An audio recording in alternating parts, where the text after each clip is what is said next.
What up, world? And this is why you have a chance to break them down like he does. Yeah. You know, like system. BTR boxing.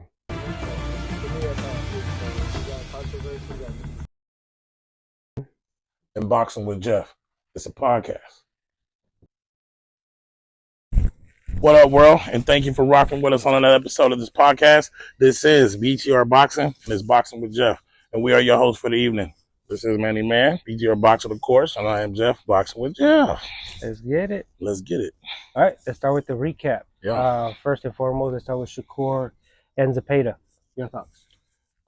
Defense skill-wise, Shakur, it was nice. But to me, being a Shakur fan and watching Shakur fights, I think he took way more punishment than he should have, he shouldn't have took all the punishment that he got. Zepeda is a straight puncher. So we knew that was going to be that. He was catching them with a lot of clean shots. Mm-hmm. And I was just hoping one of those shots weren't going to knock him out or knock him down, because even though you're defensively trying to do a shoulder roll and you're in the corner, like, that's a gift and a curse, because it's a gift because you got the opponent stuck right there. It's a curse because now you can't move. Yeah. So yeah, that's the problem. Yeah. And to me, honestly, I think it was a mixture of two things that happened at once. Shakur, like you said, I think he did exactly what we said on the recap. On the preview. Mm-hmm. I thought he was trying to control the pace. He did pretty well for most of the part of the fight, but when he did have trouble, he did get caught. Yeah. He did get hurt in the fight. Yeah. But at the same time, Zepeda is that type of fighter. He was an undefeated fighter, and he was coming in hungry, and it showed. Yeah. So I think it was more of a mixture of both. Shakur did implement his game plan, but at the same time, I think we need to give credit where credit is due. I think Zepeda came in to win. And that's, I think, what happened. Yeah, that's the drive that he had. And I expected that. I expected him to come out throwing blows like he did. And, Zepeda, he didn't do anything wrong on his part. You know what I mean? But, you got the A side and you got the B side of fights. And, I guess in their eyes, they seen enough from Shakur, that he won. I thought it could have been a draw, especially just the volume output that Zepeda was putting out. And just to be real, to everybody that's watching, whoever's watching, the man was throwing punches. Right. He threw way more than Shakur threw. And here's the thing, though. I agree with you, but here's the thing. To me, I had a unanimous, and I'll tell you why. Because towards the end of the fight, from 10 to 12, you can't tell me Zepeda took one of those rounds, really. He really didn't. Of course he slowed down. He slowed down, but still, even in between, what rounds were you giving Shakur? But you can't, right? That's what I'm trying to tell you. The beginning of the fight, back and forth. But to sit here and say you're going to win a fight like that magnitude and lose the last 3 rounds of a championship fight, come on. You can't lose the last 3. The thing with me, can't lose the last 3. Everybody's sitting there like, oh, he had a great defense performance. I'm like, okay, yeah, he did good defensively. Wasn't great. But what about your offense? You didn't do that great? And I'm talking as a Shakur fan.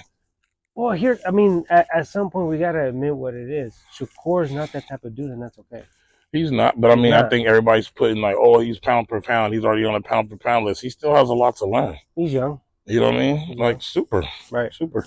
But, shout out to Team Shakur. You pulled off the victory. And, I guess we go on to the next. To me, just to finish it up there, to me, I'm going to give credit to Shakur, because I was one of those people that was questioning certain things with Shakur because of how he was coming in. To me, he answered more questions because he was able to pull off a unanimous.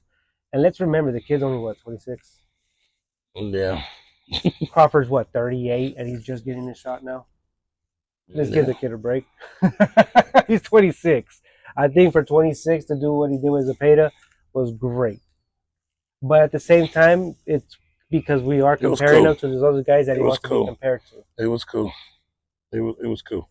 For what it wasn't great how everybody said it to me. But again, we all entitled to our own opinions. Well, to me it was great because I like action. I like to see a tight fight. And Zepeda was giving it. Right. That's why it was a great fight. To me. So it is what it is. Yeah, I guess so. I guess.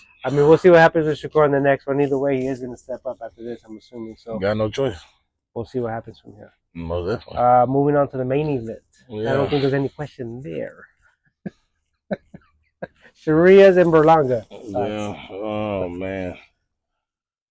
You talked a good one, Berlanga. talked about King of New York this, King of New York that. A truck will hit your chin and you won't get knocked out. Well, a few fists hit your chin, and you know what happened. We was watching. We was watching. We was watching. You know, it was just a lot of talking before. Yeah. When you get in that ring, it's action that needs to be involved. You could be sitting there training and doing your little reflexes and all that, and just running your mouth how you did. That's what karma caught up. And Shiraz got in that Shiraz. Shout out to Team Shiraz for sure. I was just a video for the gram, man. Just like real talk. I mean, at the end of the day, and it's funny because like it's true though. He was talking all that before the fight. Ain't heard one peep. Ain't seen a picture. Ain't seen a post. Ain't seen a nothing. What is there to say? Ain't your post grams or retweets coming out on from that boy. Done. So you gotta stop in 5. What the clip say? What happened to that boy? Just being real. You know, you got a beautiful woman. You know, hopefully she's keeping you comfy at the crib. Because boy, that running, that mouth he was running was crazy. You know, and Shiraz was smiling in that face off because he knew what he was gonna do. And again, a flawless victory. Bo bop, bing. You know? I don't know. That's all I gotta say. That's all I gotta say. There's really nothing to say. Just shout out to Shiraz for having them hands, you know? For real. Sorry, but I mean, he murdered Berlanga. Assassinated. They already stopped him. Leave him alone. Yeah. Nah, but I mean, at the end of the day, on board for sure. At the end of the day, he kind of asked for it. No, he did. He asked for it. He did. He came and in I talking just think, because he went against the top dog, that he thought that Shiraz was going to try to take him lightly, or he was going to get in there and take him out, or maybe the stuff he was talking was going to get in his head, but it didn't. And he took him out within 5, and that was it. That's all she wrote. He did exactly what he needed to do. You know what I mean? Most definitely. Went in there, destroyed him. Went in there, did his job. Destroyed him. He clocked in, he clocked out. Damn. Shiraz is back. Shiraz is back. And once again, 168 is lit. 168 been lit. Man. It's litty. It's on fire. Like Jamal back. Shiraz is being introduced. I mean, we got some fights at 68. We got some fights. Most definitely. I'm happy for 168. You know what I'm saying? Happy for the sport of boxing where everything's at. And hey, all the fighters get home safe to their families for sure. Yeah. You know? Despite you get knocked out or not. Yeah, it's part of the sport. We'll see what happens. So we'll see what happens from here. So yes, moving on to this weekend. It is fight week. Yeah. A big fight weekend. Let's start with the heavyweight fight. Usyk and Dubois. Alexander Usyk and Daniel Triple D Dubois. Deuce. Part 2. Okay. It's gonna be interesting. You know what I mean? As far as if Usyk get caught how he did in the first fight, because of course they said it was a below the belt hit. Everybody could, all feel some type of way about it. But I mean, he did get up after he had that long break and he destroyed Dubois. So that's to be taken into consideration, and for to think like, damn, you know what I'm saying? But it's always, it's just that question: is he gonna get caught with something? And Daniel Dubois looked like he's ready to go. Yeah, I mean that's like he's ready to go too. It's an excellent point because I mean Dubois coming into this fight is a different Dubois. Yeah, more experience. He's been knocking people out on the way, knocking them out to this part 2. So, but sometimes that could be a good thing and it could be a bad thing because you never know what it took out of him. Yeah. You know what I mean? Yeah. But like the way he knocked out Joshua, it didn't even seem like he was even trying. Joshua just went out, just timber, boom, and that was bad. Yeah, that was bad. Yeah. Right. I mean, to me, Dubois on fire right now. But then again, also is Usyk. He's coming off shutting down the Gypsy King. Hey, I've been Team Usyk since the Muhammad Ali Trophy tournament. That was awesome. So I'm gonna stay Team Usyk. If you don't catch a win, then probably be an early night. Usyk in 8, 9 rounds. You think he stops him? Yeah, he stopped him the first time. You think it won't stop him again? Come on. And then Dubois be getting tired too.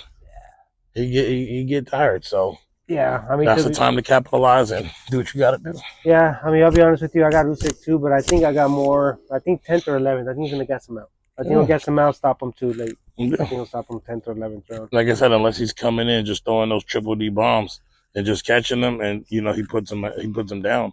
But I mean, I mean, if he doesn't Usyk put, is too elusive, man. Like I said, he's the heavyweight Lomachenko. yes, yeah, to And expect I him ain't to got to put, say that again. The right, heavyweight Lomachenko. right. So that being said, you know what that is. I mean, it'd be shocking for him to go down, especially since someone like the Gypsy King himself couldn't put him down. In how many rounds? You see how he bouncing from corner Right, to corner to corner? right, So, and that was in a second fight. right. And he's already, You seen how he did Joshua right. through their fights? Usyk does better in Usyk rematches. is, man. He does better in rematches. He starts off slow, but then that engine goes, he putting them hands on. So Right. it's gonna be interesting. I still got Usyk winning. You know what I'm saying? Whether it's an early stoppage or later stoppage, I got Usyk. Yeah, same here. For sure. Yeah, same here. I got Usyk, so we'll see what happens there. It is going to be early, so tune in early. Most definitely. I believe the prelims or undercard starts at 9:30, so yeah, tune in early. And that is the heavyweight bout. Heavyweight, that's right. Yeah. And then from there, the Zone has another show for us. Bam Rodriguez in a unification versus Cafu. WBC, WBO, and Ring Magazine, I believe. That Lanio belt, that's the prettiest belt of all, besides the green one. So this is going to be dope unification. Bam, you already know the tear he's been on. Just dusting all his opponents. I think this will be another victim. You know what I mean? Another one bites the dust. Yep. And, you know, Bam going to move on to bigger and better things. Yep. You know, let's get to that undisputed. Yep. Yeah, same here. I think I got Bam in about 7 rounds. Yeah. Probably earlier. Yeah, more than likely. Probably earlier. Yeah. You know, if it goes long, it's because Bam wants to get the rounds in, I think. You know, if it goes early, he's just trying to get that check and just, you know, in that night early and go back, you know, celebrate with his family. Maybe go watch the backyard fight. Yeah. Then we also have Austin Alma Williams on that fight card. And his opponent had to withdraw because he goes through the illness, and he has another replacement, which I don't even know what his name is, but he has a replacement as well. Right. So, you know, that'll be popping as well on that Zone card. So, good card. So, and that's the Zone card. And then from there, we're moving on to the pay-per-view, PVC on Amazon, I believe, right? Yes, sir. The Pac-Man, 46 years old, returning to fight Barrios on the main event. No. First, I mean, I think it's a great card. Let's start with the news that happened today. Pitbull's Isaac Pitbull's Trues, his opponent as well. He you know, had difficulties making the weight, so you know they had to rush him to the hospital and make sure he's all good. And, you know, hopefully he's doing all right. Yeah. And then, you know, they already got a replacement for him, so that fight will be starting off that card. Right. No, Brandon Figueroa. He's going to start off that. Right. And then next would be Isaac Pitbull Cruz and his new opponent. Right. So Salcedo, I believe it is. Yeah. Like that. So Omar Salcedo. That's going to be two good cards, two fight cards just to start it off. Right. And, you know, it's cool that they found somebody real fast. Yeah, you know, normally they do, but he was on the card. He was on the card. He was on the undercard. So I mean, they just gave him a better opportunity. Right now. You know, seize the moment. Yeah, you never know, and it's gonna probably be a little weird for Pitbull because he was getting used to this dude that he just fought. So especially Fierro. I mean, that dude was big. Yeah. I mean, I think we mentioned it when they first fought on the first fight on the undercard of Benavidez and Morel. How big Fierro looked in the ring. Dude, huge. We've seen that live, so you can tell. Big. Yeah. So I'm not surprised he couldn't make the weight. Me neither. Not surprised at all. Yep. So I mean, it is what it is. So after that fight, we got Sue and Fundora rematch, right? Part 2. We got a lot of part 2s. I like that. Part 2 is the rematch. I like that. Rematch Saturday. Sebastian Fundora, Tim Tszyu, 154. Yep. That's gonna be good. It's gonna be a good fight. The first one was amazing, bloodbath. I understand. You know, Tim Tszyu got hit with the elbow, which down it goes. So sorry.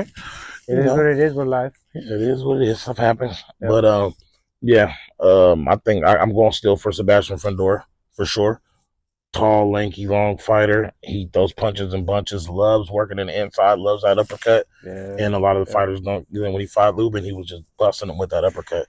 And that's what dropped him too. So nasty uppercut. But also put Lubin on the tear after that. So he's just been beating everybody. Yeah. So shout out to Team Lubin. Yeah. This is going to be another one of those great classic fights. Yep. You know, you got Tim Tszyu. He got power, and he shows he got power. He broke Fandora's nose, so they both was in there leaking. For the second fight, it's probably going to be another bloody matchup. And like I said, I got Sebastian Fundora.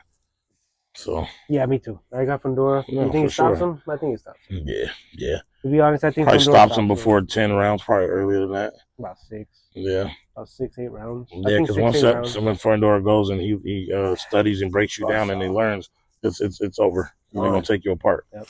So yeah, I agree. I think another bloodbath or early knockout. I think Fundor's gonna start just not stop, and then I think it's gonna end 6 to 8 rounds. No, that's whatever for sure. Can last. Yep. You know what I mean? So I got Fundor on that one too as well. Exactly. And then from there, we'll move on to the main event. The Pac-Man himself returning, 46 years old. Pac-Man. To try to get the legend. The one belt he was never able to get his hands on at 147, the WBC belt. Hey, he's against for 46. Champ Barrios. He looking real shredded, real ready to go. So the test is if Barrios can withstand. You know, Pacquiao's been under these lights so many times through his career. It's nothing. He's boxing in his sleep, and I get it. The age is the factor. Yeah. But sometimes, like they say, the older you get, the wiser you get. The power don't leave. We're gonna see. I mean, here's the thing. I mean, it wouldn't be surprising because who he is, and it wouldn't be the first time we've seen it before. You know, if he, like I said, if he looks better than when he fought Ugas and he uses them legs, because like he said his legs weren't up under him in that fight, and you could tell. Yeah. Because Pacquiao was stationed. Yeah. He ain't that type of fighter. He's always pop, pop, pop, move. You know. So he looked real good training back with his old coach Freddie Roach. Yep. I just can't wait for this one. It's gonna be good just to see Pac-Man get back out there, and it ain't no what you call it? It ain't no exhibition. No, this is the real deal WBC, and it's gonna go down. So it's a young champ. So I mean, how do you have it going? I'm saying 50-50 because of the age, and Barrios still he does his thing too, and he's been doing his thing. So I can't count him out. He's the champion. That's the belt that they're going for. And then again, Pacquiao, it's Pacquiao. But again, is that age gonna be the factor? Is that gonna be the part that plays the big part? Yeah. You know what I mean? Because what if he knocks him down in the first, second round? That could take a lot out of Pac-Man. It could be just changing momentum. Like, you know, he could be rethinking. Like, dang, do I really want to do this now? You know what I mean? So it's gonna be a lot to be said and questioned on that fight. So, I mean, to me, it's going to depend on Pacquiao's timing. If Pacquiao still has that timing, that too. At 46, it's going to. If he has that speed that he has, right? And I say it's going to isn't going to be. It's going to be exactly there. Yeah. But if he just has power, it's over. If he has timing is everything, right? Timing is everything. If he's still precise at 46, we're going to have a legendary long night, and it's going to be Team Pac-Man taking that victory. Right. If his timing is there now, if the timing, now if his timing is slightly off. Ooh, he's in trouble for sure. He's in trouble at 46. Yeah, Barrios is a big guy, and when you seen them face off, it was big size difference. So, shout out to both teams. Shout out to Team Barrios. Shout out to Team Pac-Man. May the best man win in that one. Yep. You know, and it's funny because we talked about this a while back. Probably, not recording, but we did bring this up, and this is something that came to fruition, so it's gonna be crazy. It's one of those fights. I mean, I'm not shocked that it happened. Like I said, it's one of those things where he was chasing it for years. He never got a shot at that title at 147. Exactly. Yeah. And as far as everybody was concerned back in that day, in that era, and if you don't capture the WC belt at that division, you really weren't the champ at that division. You know what I mean? So there's a one belt he never got at 147. So he's finally scratching that itch. At the same time, is Mario Barrios a little too much for a 46-year-old Pacquiao? That's going to be the question that I have. That's going to be the question. So, for this fight, age is a factor. Yep. Timing. And is that time in there? Timing. So, until the next episode, thank you for rocking with us. Yep. And this is BTR Boxing and Boxing with Jeff. Peace. Let's go.